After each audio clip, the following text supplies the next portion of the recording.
E aí pessoal, tudo bem? O meu nome é Paulo Hatz, esse aqui é o Livraria em Casa e essa câmera é a primeira vez que eu tô usando, então já me perdoa, tô fazendo muitos testes ainda, não sei se gostei dessa iluminação, dessa cor, não sei, estamos vendo ainda. Eu também não sei se eu gostei muito do foco dessa câmera, eu tô meio incomodado ainda, não sei, tô me adaptando. Mas bom, o vídeo de hoje vem de uma reflexão que eu venho fazendo, especialmente porque tiveram alguns novos desdobramentos daquela questão da Lei Cortês, que fala sobre a fixação do preço dos livros e tal, que eu já fiz um vídeo maior sobre ela aqui. E aí eu comecei a ler um pouco sobre aquilo e eu falei que queria atualizar vocês de algumas coisas, mas eu fiquei fazendo umas reflexões sobre futuro, né? Futuro da literatura, futuro da criação de conteúdo, né? O futuro desse mercado. E aí eu achei que seria um ponto interessante pra trazer aqui, pra gente conversar um pouco, ser mais um bate-papo. Eu não tô trazendo aqui nenhuma fórmula, nenhuma solução, nem nada. Eu acho que é mais uma reflexão que a gente que gosta de ler e que, né, tá mais perto desse mercado de alguma forma, deveria estar fazendo, deveria estar se questionando, né? O que vem aí, como que vem aí. Antes de a gente começar, por favor, não deixe de me seguir no canal, de se inscrever nas minhas redes sociais, de entrar no nosso canal do Telegram, de apoiar o Livraria em Casa, participar do nosso clube do livro, enfim. Vamos embora começar logo então e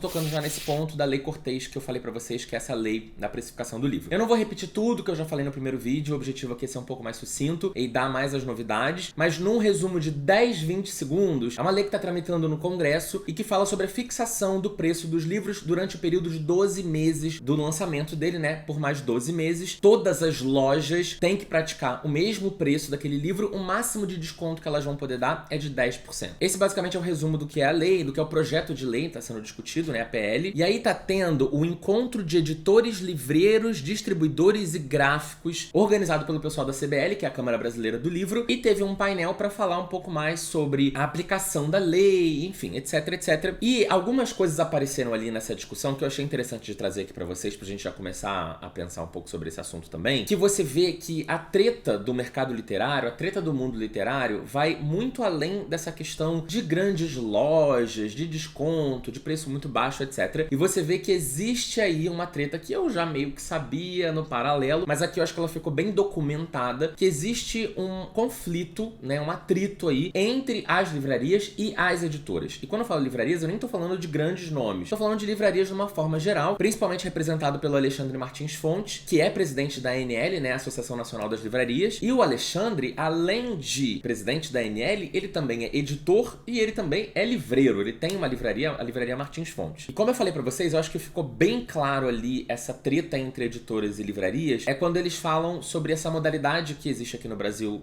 e que tá ficando cada vez mais popular, e esse foi ali um dos motivos polêmicos, né, um dos pontos polêmicos levantados, é como as editoras estão cada vez mais trabalhando e vendendo diretamente para o cliente final, sem passar pela livraria. Então, incentivando cada vez mais que os clientes comprem livro pelo site da editora, façam pré-venda pelo site da editora. E uma coisa que eu já falei aqui no passado, mas para quem não sabe, para quem tá perdido aí, é que normalmente a negociação entre editoras e livrarias prevê que na divisão ali do preço do livro, 50% fica para livraria e 50% para editora. Então, se você compra um livro por R$50, isso sim, gente, em regras gerais, tá? Tudo pode mudar, negociações, talvez tenha um preço contratado que não seja o preço exatamente exercido ali pela livraria, mas enfim, normalmente é 50-50, então se você paga R$50, tecnicamente 25 tá ficando pra livraria, 25 tá ficando pra editora, ou algo assim. O ponto é que se a editora elimina a livraria na negociação e vende diretamente pra você no site próprio, ou até em algumas outras feiras, que eu já vou entrar nesse ponto também, a livraria não recebe nada. E a editora pode, inclusive, cobrar mais barato. Ela não precisa cobrar 50, porque ela tava contando, na verdade, com 25, né? Com a 50% que era dela. Então ela pode vender por 40, por 35 e ainda assim ela vai ter um lucro maior do que ela teria pela livraria. É lógico que ela vai ter também um custo maior de logística, né? De envio, de manutenção, de todo esse armazém para fazer todas as embalagens e mandar para todo mundo, que normalmente quem tem essa obrigação é a livraria, se for uma livraria online, ou se for uma livraria física, eles têm todos os custos de ponto fixo, funcionários, etc, etc. E aí, por exemplo, tem uma fala dele que tá lá na Publish News que ele fala assim: ou seja, editora oferece descontos que, se os livreiros oferecessem, eles fechariam as portas. As editoras hoje no Brasil cada vez mais atuam no sentido de atravessar o caminho das livrarias, a convidar os leitores brasileiros a não visitarem as livrarias e comprarem diretamente nos seus sites. Eu diria que essa é a nossa grande luta. Então, ou seja, aquele grande monstro das lojas gringas que tem aqui, ou que podem vir, ou outras lojas até brasileiras grandes também, que podem canibalizar as livrarias pequenas, de repente já não são mais tanto foco. O foco desse encontro que aconteceu agora foi muito pra discutir e debater o relacionamento entre editora e livraria. Eles trouxeram também um cara chamado Guido Servetti. Ele é gerente comercial de uma distribuidora grande lá na Argentina, porque na Argentina essa lei está em vigor, ela já vem sendo aplicada há muitos anos, e ele veio trazer um panorama de como as coisas são na Argentina, de como funciona super bem, etc, etc, que não tem esse atrito entre editoras e livreiros, porque independentemente da editora vender o livro via livraria ou via site próprio, o livro vai custar a mesma coisa, porque seguiria a regra, né, a lei do livro com preço fixo. Quem determina o preço fixo é a editora, como eu já falei, e uma coisa que eu descobri, porque eu tava com dúvida no meu primeiro vídeo, que agora lendo eu percebi, é que a editora vai ter a possibilidade sim de alterar o preço do livro ao longo desses 12 meses. Então, o livro pode ser lançado por 50, aí no segundo mês ele pode cair para 40, no terceiro mês ele pode cair para 35, no quarto mês ele pode cair para 30, enfim. Quem vai arbitrar isso é a editora e todas as lojas vão precisar seguir esse mesmo preço. Caso o projeto de lei seja aprovado e realmente se torne uma lei. O ponto que foi levantado e o resumo, a conclusão de tudo isso, até que o pessoal da Publish News fez desse encontro que aconteceu recentemente, é de que o projeto está cada vez mais longe de ser executado na prática. Então eu quis trazer para vocês só uma atualização, não é nada demais, não aconteceu muita coisa, mas eu acho que esse ponto é um ponto que eu já tinha ouvido falar no mercado, mas que eu não tinha visto sendo trabalhado tão na prática assim, que é esse atrito entre as marcas, né? E já que a gente tá falando de novidades, do que vem por aí, eu quero contar pra vocês uma coisa que acabou de ser anunciada. Como vocês sabem, eu trabalho muito com o pessoal da Insider, então quase sempre, independente se eu vou falar de Insider aqui no vídeo ou não, eu tô usando uma blusinha da Insider. E eu não sei se vocês perceberam, porque é uma blusa preta, talvez vocês não tenham visto, mas essa camisetinha aqui, ela tem uma costura, um recorte diferente aqui que não tinha nas tech t-shirts anteriormente, né? Eu sempre mostro pra vocês as tech t-shirts que eu amo, já recebi várias da Insider e eu uso demais porque elas são super confortáveis, minimalistas, combinam com tudo, desamassam com o calor do próprio corpo, não grudam odor e eu consigo usar ela de diversas formas. E aí agora eles lançaram 3 modelos diferentes além da tech t-shirt original. Essa que eu tô usando aqui é a tech t-shirt Edge.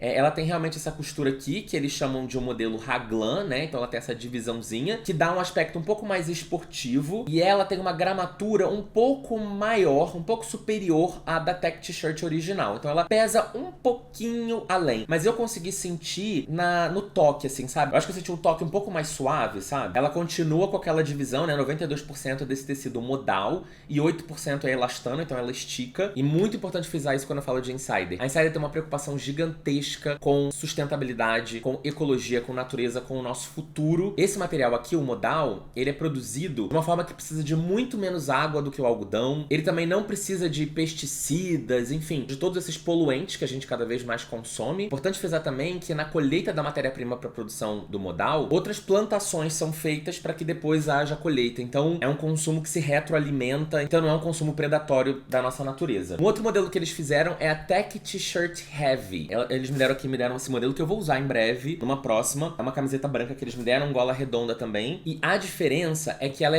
tem uma gramatura maior, inclusive, que a da Edge e da Tech T-shirt original. E aí o que acontece? Ela não marca muito seu corpo. Então, sabe quando você não quer estar com uma barriguinha aqui, uma coisinha ali, você não quer que fique tão evidente? Com esse tecido mais pesado, ela não vai contornar esses lugares que você não quer ressaltar, sabe? E eu também recebi deles, que eu também vou mostrar em breve, nesse azul super bonito, a Tech T-shirt Heavy Slim. Então, ou seja, ela tem a mesma gramatura da Heavy, né? Elas são tão pesadas quanto, mas ela tem um caimento um pouco mais certinho no corpo, um pouco mais apertadinho. As mangas também são menores. Sempre importante ressaltar também que normalmente as peças têm várias cores, obviamente que com o tempo vão surgindo novas cores, né? E vai do PP até o XGG. Eu normalmente uso M, sinto que ela fica bem certinha no meu corpo. Às vezes eu fico meio curioso de como a G ficaria. Não sei, talvez em algum momento mais pra frente eu pegue uma G pra ver se ela vai ficar muito larga em mim, eu não curto tanto, mas eu gosto muito da M como ela tá. E, como sempre, tem cupom de desconto, que é o Livraria 12, você ganha 12% de desconto no site inteiro, independente se é masculino, se é feminino, se é camiseta, se é short, calça, tem tanta coisa, tem pullover, tem tanto tipo de produto muito legal e feito com material super resistente e ecológico no site da Insider, então não deixe de entrar no link que tá aqui na descrição, clica nesse link que tá na descrição e usa o cupom Livraria 12, começa aí a fazer seus testes e aproveitar a Insider. Vamos continuar então agora com outras novidades. novidades, né? As novidades do mercado literário também,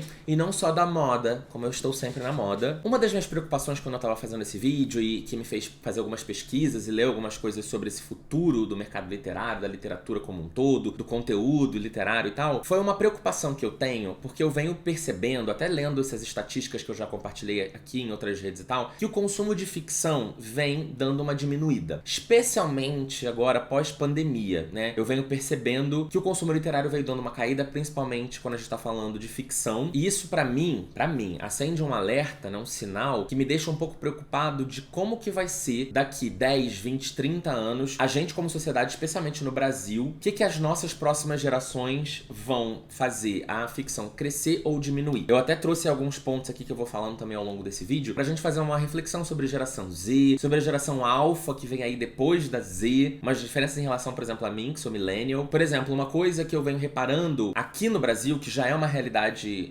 internacional, principalmente nos Estados Unidos muito grande, que é cada vez mais a gente vê formatos de entregas de história diferentes, né? Então, por exemplo, a gente tem visto cada vez mais as editoras brasileiras, fora as editoras que são conhecidas por publicar capa dura, como, por exemplo, Darkside, Morro Branco, etc. A gente tá vendo outras editoras, né? Editoras mainstream, mais famosas, as principais editoras, trabalhando cada vez mais livros em capa dura. Principalmente nessa coisa de edição comemorativa, que é uma coisa muito comercialmente interessante para as editoras. É quase o relançamento da Taylor Swift, quando ela vai relançando os Taylor Version. É quando a editora vem e lança, agora eu vou lançar Príncipe Cruel em capa dura, agora eu vou lançar Corte de Espinhos e Rosa em capa dura. Você pega os colecionadores, a galera que quer ter mais de uma edição, ou que quer ter a edição mais bonita. Então eu sinto que cada vez mais isso tem sido um movimento, como eu acho que muita gente sabe, mas pra quem não sabe, lá nos Estados Unidos, quando um livro lança, ele normalmente lança e-book, paperback, que é uma capa comum, né, uma capa mole sem orelha, uma capa dura, né, que é o hardcover, que eu tenho várias aqui, e eles também têm o audiobook. Então, normalmente, principalmente nas grandes editoras,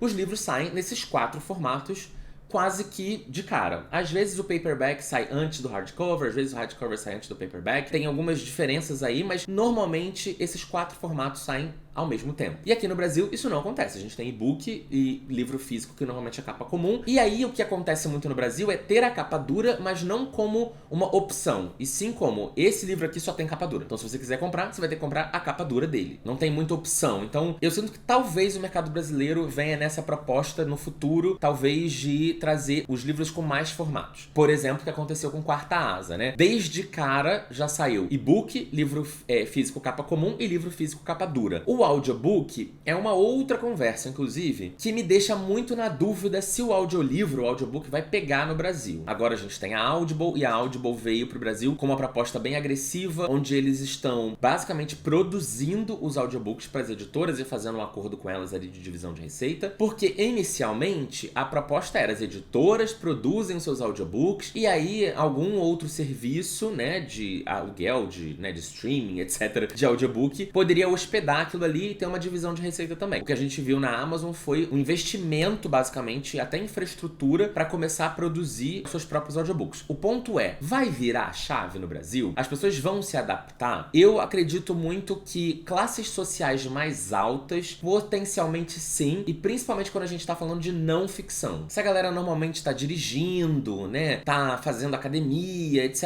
Então são momentos propícios de você consumir o audiobook. Não que você não possa consumir o audiobook no ônibus ou em qualquer outro lugar. Mas o ponto é substituir, por exemplo, a música por ouvir um livro. Eu acho que é um desafio que eu ainda não sei se o Brasil culturalmente vai conseguir entrar nessa trend, sabe? Eu tô meio que observando, eu vi a Audible chegando com bastante vontade, mas eu já não sei se tô sentindo essa vontade aí, esse ânimo tão grande como eu tava sentindo no começo. E eu realmente acho que é um desafio muito grande pro público brasileiro mesmo, que não tá acostumado com isso, e que vai precisar de muita prática, porque audiobook é prática. Não é de primeira, não é de cara, você não vai ouvir um audiobook e vai achar muito incrível, maravilhoso. Foi super fácil eu conseguir cozinhar e ouvir o audiobook ao mesmo tempo. Realmente demanda prática, e a minha dúvida é se a gente vai conseguir entrar na trend ou não. Às vezes, culturalmente, não faz sentido mesmo. Por exemplo, um ponto interessante que eu tava vendo num fórum de discussão gringo é sobre essa questão do podcast, né? Como o podcast, ele tá cada vez mais se aproximando do formato do audiolivro, do audiobook. Porque hoje em dia, pelo áudio do podcast, você consegue contar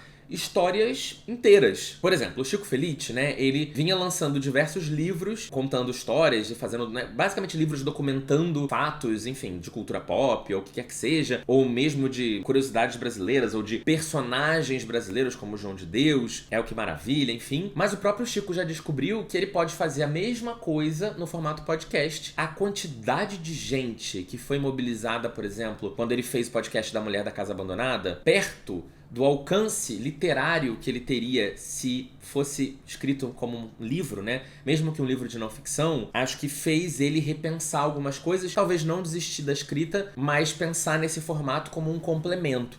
E até que ponto, né, a gente talvez não vá começar a consumir nesse formato, estilo Casa da Mulher Abandonada, histórias de ficção e não só histórias de não ficção. Por que nós, brasileiros, conseguimos, assim, milhões de pessoas ouvir o podcast da Casa da Mulher Abandonada? Por que a gente não ouviria um audiobook com também 9 ou 10 episódios, ou até mais capítulos, mas com a mesma quantidade de horas, né, do podcast da Casa da Mulher Abandonada? Por que a gente não conseguiria ouvir uma história de ficção, se a gente conseguiu ouvir esse podcast? Então, acho que ainda é um grande case de sucesso brasileiro que precisa ser entendido, trabalhado e reproduzido de outras formas e talvez dê certo. Quis pensar um pouco também sobre gêneros literários, né? Eu acho assim, uma coisa que eu tava lendo na Esquire. A Esquire é uma revista americana que fez uma publicação no final do ano passado falando sobre o futuro da literatura. E eu tava lendo, algumas coisas eu concordo, outras coisas eu acho que são muito específicas dos Estados Unidos, mas eles falam muito sobre o tipo de gênero que a gente vai consumir no futuro. Vamos contextualizar pra quem não tá vivendo no planeta Terra, né? Tá, sei lá, tá assistindo esse vídeo de outro planeta, né? De outro sistema, de outra galáxia. A gente tá cada vez indo mais pro buraco, né? Acho que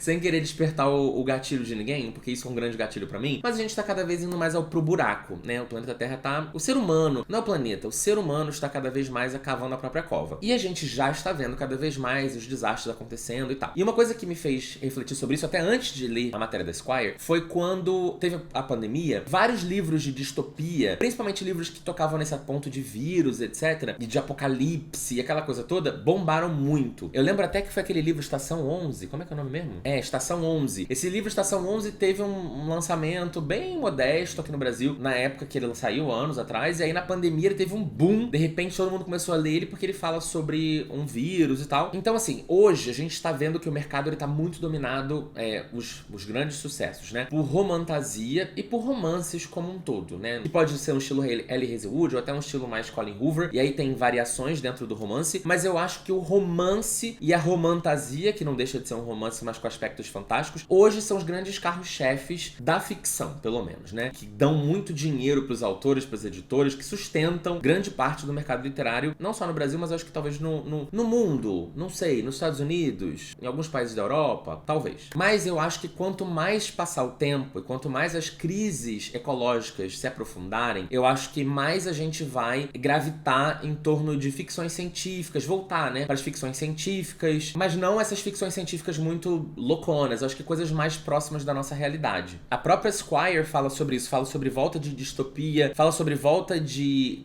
contos apocalípticos, novelas de detetive, até porque eu acho que o crime como um todo, ele sempre vai ser um ponto, né, um fator que tá no imaginário coletivo, e inclusive eles falam de space operas, né, de livros de ficção científica que se passam no espaço. Embora eu acho que sempre vai ter o consumo do leitor que quer fugir da realidade, então ele vai, de novo, pro romance, pra aquela coisa mais utópica possível, porque a distopia já se tornou realidade. Então eu acho que a gente vai se dividir um pouco de quero fugir da realidade, mas ao mesmo tempo quero estar cada vez mais tocando na ferida, sabe? Esse nosso comportamento um pouco masoquista, que eu me reconheço muito. Eu acho que se a gente continuar vendo crises relacionadas, né, às mudanças climáticas, eu acho que a gente vai começar a consumir mais ainda esse tipo de literatura. Eu acho que um movimento que a gente já viu lá fora nos Estados Unidos, vem vendo há muito tempo, e no Brasil ele ainda é bem tímido, é a produção de filmes e séries baseados em livros, né? E aí, nesse caso, eu tô falando de livros nacionais, logicamente, porque eu tô falando que a gente é que tá atrasado. Eu sinto que o nosso mercado, tanto o mercado de canais de TV, streamings e as produtoras, ainda subutilizam muito da nossa literatura nacional. Eu acho que, obviamente, a gente tem os grandes hits, Torto Arado, Tudo é Rio, etc., que já estão tendo as suas produções sendo feitas, embora eu não sei vocês, mas eu não tô vendo gravação, pelo menos aparecendo na internet, alguém contando, gravação começou, casting feito, feito, quem vai interpretar personagem, quem vai dirigir. Acho que direção até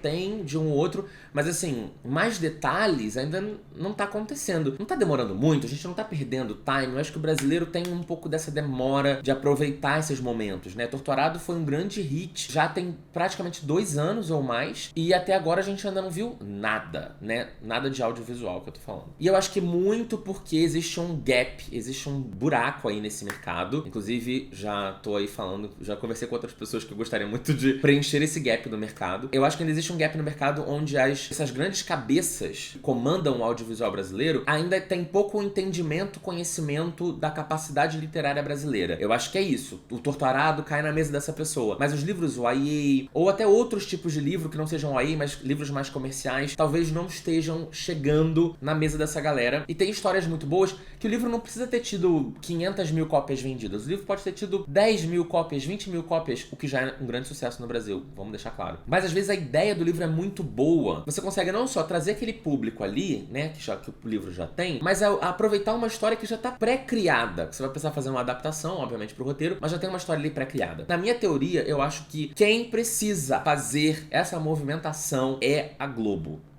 Eu acho que é lógico que os streamings estão vindo aí com força, Netflix, Amazon, etc. Todo mundo botando dinheiro pra fazer coisa e comprando direitos literários e tal. Mas eu me lembro muito bem de quando eu tava nesse mundo, vendo pessoas assim que não tinham, por exemplo, nenhuma experiência lendo livro jovem. Nenhuma. Pessoa nenhuma. A pessoa lê Caio Fernando Abreu, a pessoa lê um livro gringo que tá hypado no momento, um Sidney Sheldon, aí pega uma Simone de Beauvoir pra ler uma não ficção, e aí essa pessoa recebe um pacote com 15 dias, tô dando um exemplo, tá? Não é o caso. 15 dias, romance real, conectadas. E essa pessoa vai ler esse livro pra decidir se aquilo cabe pra audiovisual. Mas você tá entendendo que essa pessoa não tem a sensibilidade? Ela vai ter outras sensibilidades, até porque, né, o conhecimento técnico de você entender o que é uma boa história, você tem, independente se é pra jovem ou não. Mas a sensibilidade de entender a cabeça do jovem e de ver o potencial que aquilo teria numa plataforma tão grande como uma Netflix, uma Amazon, uma Apple TV Plus, ou sei lá o quê. E é por isso que eu falo muito que a Globo tem esse DNA brasileiro, que eu acho que deveria assumir esse protagonismo cada vez maior, de trazer isso. E não só trazer conteúdo brasileiro, trazer livro brasileiro pra tela, mas trazer livro latino-americano também. Porque é isso, ninguém vai trazer livro argentino pra ser feito uma produção brasileira. Nenhum player streaming vai fazer isso. Vai pegar e vai produzir direto na Argentina. Mas a Globo tem esse potencial de conseguir achar esses direitos autorais interessantes pipocando aí no mercado e trazer pro Brasil e produzir, ou fazer uma coprodução com aquele país, ou mesmo adaptar a história pra uma história brasileira. A Garota no Trem é um livro que se passa na Inglaterra, e quando ele foi produzido por Hollywood, ele se passa nos Estados Unidos, em Nova York. Então, assim, por que a gente não pode fazer a mesma coisa? Mas, de novo, só quem faria isso seria a Globo. Agora, sobre produção de conteúdo. E aí, na produção de conteúdo, eu já quero encostar no assunto Felipe Neto e Clube do Livro. Mas primeiro eu vou falar sobre produção de conteúdo. O que vai ser? Porque assim, basicamente, os millennials, eles são a geração que cresceu com a internet. Cresceu assim, né? Na pré-adolescência / adolescência, a gente começou a ter internet, a gente foi meio que fundando a internet, porque a geração, obviamente a geração X e boomers, etc, que criaram toda a parte da infraestrutura, mas a gente começou ali a entrar no conteúdo e a gente hoje, eu acho que a cara muito do conteúdo que a gente tem hoje, ele agora tá migrando pra essa coisa de geração Z, mas ele tem muito uma cara ainda de millennial. O ponto é que, mesmo os influenciadores, né, que começaram aí há 10, 15 anos atrás, no boom das redes sociais, etc, são influenciadores que ainda são relativamente jovens, né? Então, como que vai ser dessa profissão produtor de conteúdo, literário ou não, daqui 20, 30 anos, né, 40 anos? A gente vai ter uma quantidade grande de produtores de conteúdo mais velhos, coisa que hoje a gente tem um ou outro, mas a gente tem pouquíssimo, ou não. Ou as gerações que vão vir aí vão cada vez mais popularizar a internet e ocupar esses espaços, e naturalmente talvez o público já não tenha mais essa demanda. Como consumidor, eu penso muito que quando eu tiver 50, 60 anos de idade, eu ainda vou continuar consumindo conteúdo, né, criado por criadores de conteúdo da internet. Acho eu, a não ser que venha alguma grande onda aí tecnológica que mude muito, né, a forma que a gente consome conteúdo. E eu acho que, obviamente, eu vou consumir pessoas jovens também, mas eu acho que eu vou gravitar em torno de pessoas da minha faixa etária, da minha geração, sabe? Então, fica a dúvida de como que vai ser isso pra quem consome, né, pra quem lê e pra quem cria. Essa porta fazendo barulho. E outro ponto também é a gente ver quando a geração Z chegar onde a gente tá, millennial hoje, né? Quando a geração Z chegar aos seus 30 anos, né, 30 e poucos anos, e tiver poder de compra, todo mundo tiver razoavelmente empregado, mais independente financeiramente, não tô dizendo que você precisa ser independente financeiramente aos 30, tá? Isso também pode ser um assunto gatilho pra muita gente. Mas a probabilidade é maior, né, do que quando você tem 17, 18, 20, 22. Se essa galera ainda vai estar consumindo literatura ou se essa galera vai debandar. Porque, falando pelos millennials, a gente debandou muito, né? A gente é a geração Harry Potter. Bate na madeira 3 vezes. A gente é a geração Harry Potter. Então, como que a gente se perdeu? Porque a gente se perdeu. Eu falo por mim. Eu me perdi um pouco na vida adulta, porque a vida adulta acontece pra todo mundo. Mas a geração Z, como que é... A gente já sente que é uma geração que vem com muitos questionamentos, que vem com muitas restrições, do tipo, isso eu não aceito, isso pra mim é demais, isso pra mim não tá bom. E a gente, como geração millennial, não, né? A gente aceita tudo e chora no banheiro. Mas a gente aceita tudo. A geração Z já é um pouco mais de impor limite. Talvez a questão qualidade de vida versus trabalho seja mais relevante pra eles e logo eles consigam ter mais disposição e tempo pra consumir entretenimento. E aí, consumir entretenimento todo mundo consome, mas consumir entretenimento e literatura já é um pouco mais burocrático, um pouco mais complexo. Mas, por exemplo, nessa revista Esquire que eu tava lendo na matéria, eles falam um pouco sobre boca a boca, né? Sobre como o boca a boca vai ser cada vez mais relevante no consumo literário no futuro, né? Não que ele já não seja hoje, mas ele fala muito que essas grandes ações de marketing, de divulgação de literatura, não vão ter tanto impacto a não ser a dica de uma pessoa para outra. Inclui-se nessa coisa de boca a boca também a criação de conteúdo, também o influenciador, o produtor de conteúdo. O ponto todo é, para que você influencie, isso é uma coisa que a gente já tá vendo hoje, mas eu acho que cada vez mais vai se tornar uma realidade. Para que você influencie, você precisa ter uma relação de confiança. Então, o ponto é, talvez você não precise ser um grande influenciador literário para que você cause esse efeito de boca a boca. Que é uma coisa que a gente já vem vendo também, né? Criadores menores causando impactos gigantescos. Por exemplo, essa moça que fez o Memórias Póstumas de Brás Cubas entrar aí nas listas de mais vendidos do Brasil, dos Estados Unidos, etc., por causa de um TikTok, ela não era uma booktoker de relevância, assim, de grandes números, né? Super famosa. Ela era uma booktoker de um tamanho bem mediano, principalmente quando a gente pensa num conteúdo feito em inglês, que é um conteúdo mais fácil de crescer, né? Porque tem um público muito maior. E ela causou um impacto gigantesco. Então, acho que muito vindo desse lugar de pessoas normais falando com pessoas normais. Porque eu acho que é natural do ser humano, quando ele vai crescendo nesse trabalho, a gente quer investir, a gente quer ter a melhor câmera e a melhor luz, agora a gente quer fazer vlog, agora a gente quer ir pra rua, agora a gente quer fazer efeito especial, agora que a gente quer fazer um quadro, assim, um programa lá. E muitas vezes não é isso que o público quer. O público quer a pessoa sentada na frente da câmera, falando com ela como se fosse um amigo. E tem também uma discussão sobre lançamento de livros, né? Quando surgiram os streamings, a gente ficou meio assim, gente, tá um pouco cansativo, é muita coisa, é muito lançamento todo dia. Você entra num streaming, lançaram 50 produtos novos naquele dia. Séries, documentários, reality, filme e tal.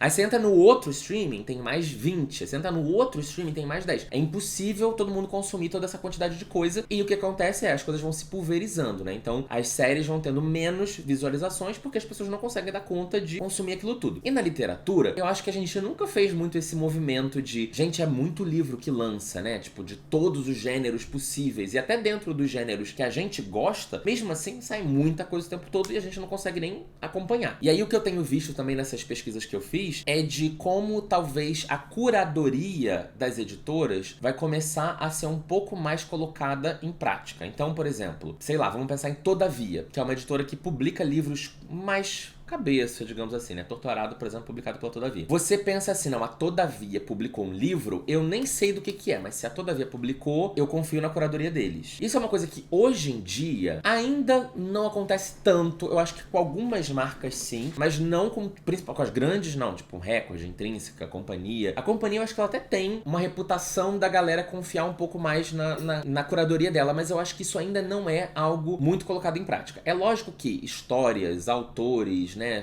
que chama atenção, vai continuar sendo, né, representando um papel importante. Mas eu acho que as curadorias das editoras, principalmente as editoras menores, se elas forem bem feitas, né, e as pessoas começarem a ver valor naquilo, e ou seja, menos lançamentos, mas lançamentos mais impactantes, talvez seja um fator determinante para as pessoas comprarem um livro, decidirem ler por uma história. Ainda tem a questão da inteligência artificial, que no meio literário a gente ainda tá vendo muito engatinhando, né? Tem a questão das capas, que tem sido uma super discussão e tal, capa e ilustração geração feita por inteligência artificial, mas já tem aí um monte de livro na Amazon pipocando que todo mundo já percebeu que é escrito por inteligência artificial e colocado como Kindle Unlimited, ganhando dinheiro por página lida, aquela coisa toda, mas a gente não sabe se no futuro a gente vai conseguir. A gente vai conseguir. Spoiler, a gente vai ter que conseguir coexistir com a inteligência artificial de alguma forma. Então, algum acordo social vai ter que se chegar na questão da capa e até mesmo em outras questões que são menos impactantes, por exemplo, sinopse. Será que a inteligência artificial, tendo todo o material do livro escrito, ela não consegue fazer uma sinopse atraente sem ter que ter alguém pensando naquilo e calculando, será que esse texto tá atraente o suficiente, tá dando informação, não tá dando demais? Ou até usos que realmente substituam a criação humana. Eu gostaria que isso não acontecesse, principalmente nessa parte mais artística. Eu espero que o ser humano ainda seja protagonista das suas criações artísticas no futuro. Gostaria de acreditar nisso. Daqui 20 anos a gente vai reassistir esse vídeo, vamos ver. E aí agora, vamos entrar em Felipe Neto pra gente conseguir encerrar esse vídeo, porque eu acho que tem um ponto muito interessante aí, de coisas que eu já vinha refletindo sobre. Algumas pessoas me perguntaram sobre isso também em off. Algumas outras coisas que eu li nessa matéria da Esquire, que se conectam exatamente com esse ponto que tava na minha cabeça quando eu comecei a pensar nesse vídeo. E eu pensei nesse vídeo antes de ler essa matéria da Esquire, então foi engraçado. Bom, pra quem não tá sabendo, o Felipe Neto acabou de criar um clube do livro, que tem o nome Clube do Livro Felipe Neto. Tem um nome mais doido do que isso. Mas eu acho que também tem uma explicação. Felipe Neto é uma pessoa que tem muito dinheiro. Acho que todos nós sabemos. Ele não esconde isso de ninguém. Todo mundo sabe que ele ganha horrores, etc, etc. Ele vem passando por um processo de rebranding, de melhora na imagem nos últimos anos, porque tinha muito essa percepção, ainda tem, essa percepção de que o Felipe seja uma pessoa arrogante, difícil, brigona, etc, etc. De que ele, às vezes, briga por assuntos de uma maneira mais agressiva do que precisa, enfim.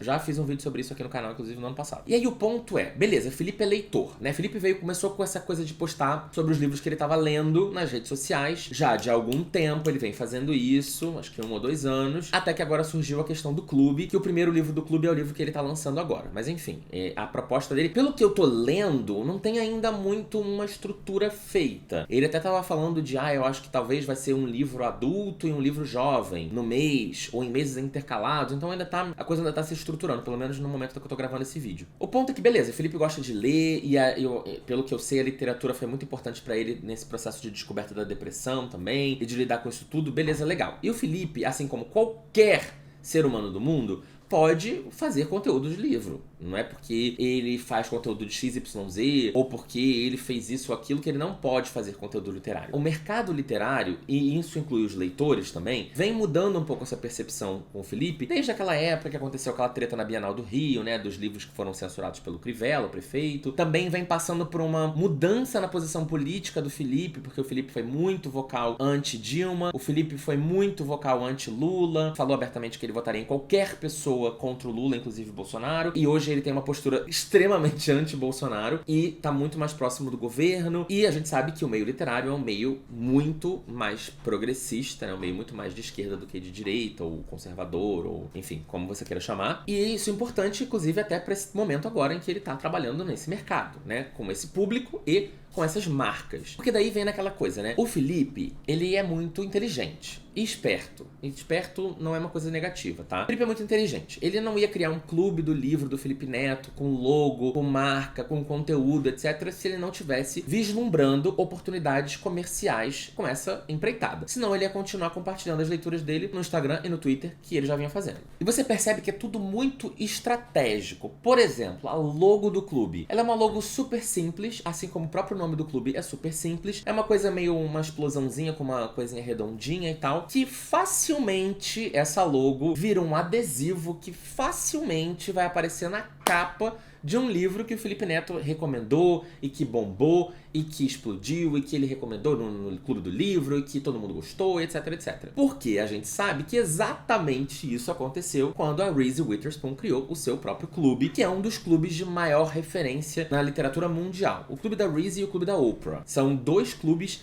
que, se você mete na capa do livro escolhido pelo Clube da Oprah, ele vende horrores. E no Brasil, realmente, isso não existe. Não existe uma personalidade que tenha assumido esse lugar. E desculpa, não seria eu, não seria Bookster, não seria Digão, não seria Tati, não seria Tati Leite, entende-se da Tati que eu tô falando. Não seria nenhuma dessas figuras, Vitor Almeida, não seria nenhuma dessas figuras que estaria nesse lugar. Teria que ser alguém que é famoso por outras razões, que é uma pessoa muito conhecida naquele país. É o caso da Reese. A Reese, ela é uma leitora, mas ela nunca foi vista como uma pessoa da comunidade literária, em nenhum aspecto, né? Assim como a Oprah também não. Então, ele ocupa esse lugar de celebridade que decide falar sobre livros e que logo o seu impacto tende a ser monumental. E aí até me questiono, né? Por exemplo, Felipe tem interesse, que é o que a Reese faz, né? Tem interesse em comprar direitos de livros para eventualmente fazer uma produção? Porque o Felipe, ele tá sempre ali no mercado audiovisual de alguma forma, né? Ele tem a Play 9, ele é sócio da Play 9, e a Play 9, na verdade, agencia muita gente, mas também eu acho que a Play 9 produz algumas coisas, acho que publicitárias, mas talvez seja uma possibilidade de futuro a Play 9 se tornar uma produtora audiovisual que adaptaria algum livro que o Felipe tenha trazido, especialmente um livro nacional, né? Que o Felipe tenha trazido e gostado pra cinema ou série ou o que quer que seja. E aí eu falo da conexão com o que a Esquire falou, né, com essa matéria, é que quando eles falam muito dessa coisa do lançamento e do boca a boca e tal, eles falam como cada vez mais importante essas figuras das celebridades que são padrinhos de livros. Isso tem popularizado cada vez mais a literatura, além de fazer com que o livro que aquela pessoa botou a mão, se tornar um grande best-seller, vender mais do que qualquer outro livro do mesmo gênero já vendeu, né? A Oprah já fez isso, a Reese vem fazendo isso, e eu acho que o Felipe vem com essa intenção. O Felipe, ele tem uma marca, né? A marca Felipe Neto não é uma marca cult, não é uma marca de pessoas mais velhas. Eu acho que ele tem um público mais jovem, então eu acho que ele deve gravitar muito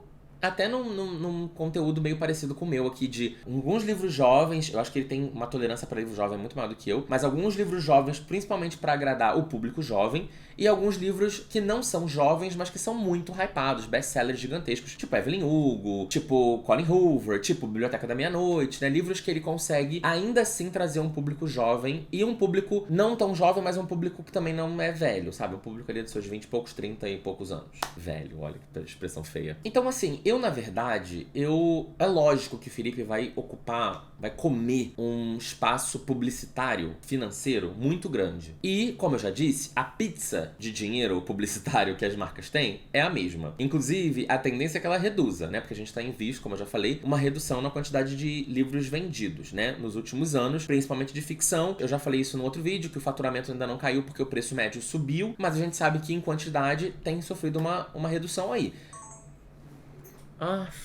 Acabou a bateria. Bom, a câmera descarregou porque é uma câmera nova, eu ainda não sei usar direito e agora eu descobri como carregar e usar ao mesmo tempo. Lembrando agora que eu tava falando do Felipe Neto, eu tava falando da pizza de publicidade, né? Então, é lógico que a pizza, né? A quantidade de dinheiro publicitário que as marcas têm é uma quantidade limitada, né?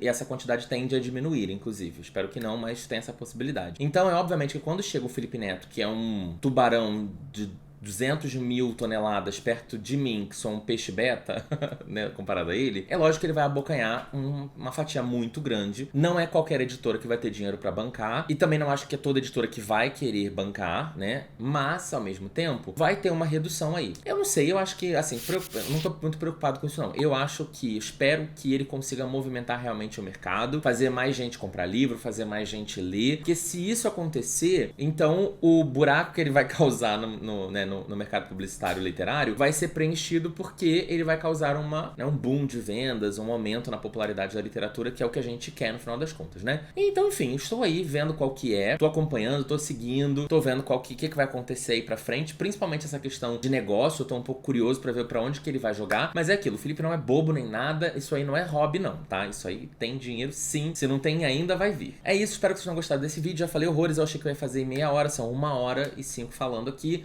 mas vamos editar, vai ficar curto, se Deus quiser. Dá um like nesse vídeo, se inscreve no canal, um beijo e até a próxima. Tchau, tchau.